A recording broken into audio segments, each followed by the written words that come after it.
From the West now, we go to Southern Africa, where the anti-firearms lobby group Gun Free SA says it has started legal process to institute a class action lawsuit against the state. This is for what it calls police failure to keep guns under control from reaching gangsters. The group filed an application in Western Cape High Court and is asking for clearance to bring the lawsuit.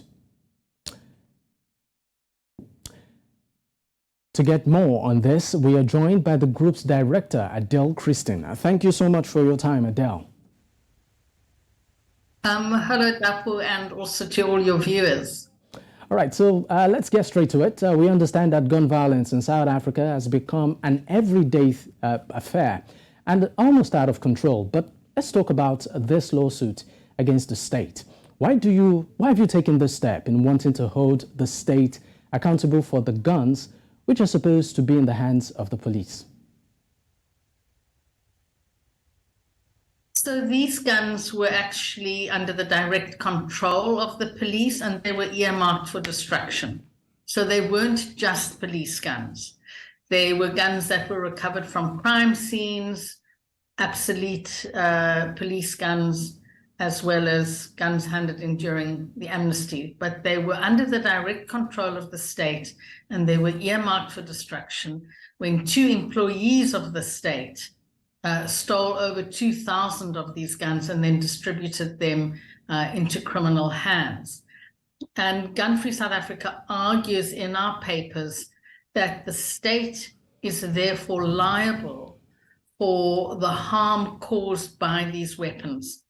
The police have a constitutional and statutory duty to keep its citizens safe, and it failed to do so because it failed to ensure that those guns did not leak back into the illicit market. All right, now let's talk about the details of this particular, what I call it, case right now, or lawsuit. Now, can you take us through exactly what you were looking at when you, of course, took this matter to the courts? Yes, what's really interesting about the case is that so much of the evidence, so much of the documentation that we have, which convinced us that we had a case for the state to answer, actually comes from the police. And the first piece of fairly significant evidence was a list of 261 people, primarily children under the age of 18, that were mentioned in a police labor court case by two police officers, Jacobs and Veery.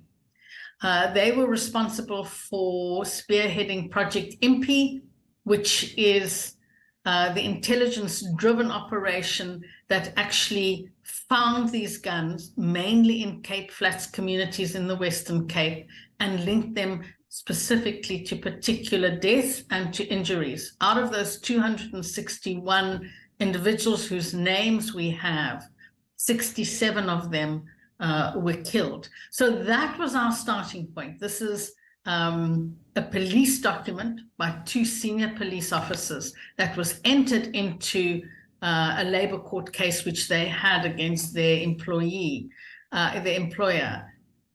So that's our starting point, where there's ballistics that show that a particular gun, which we call a Prinsloo gun, was used in this particular either murder or attempted murder.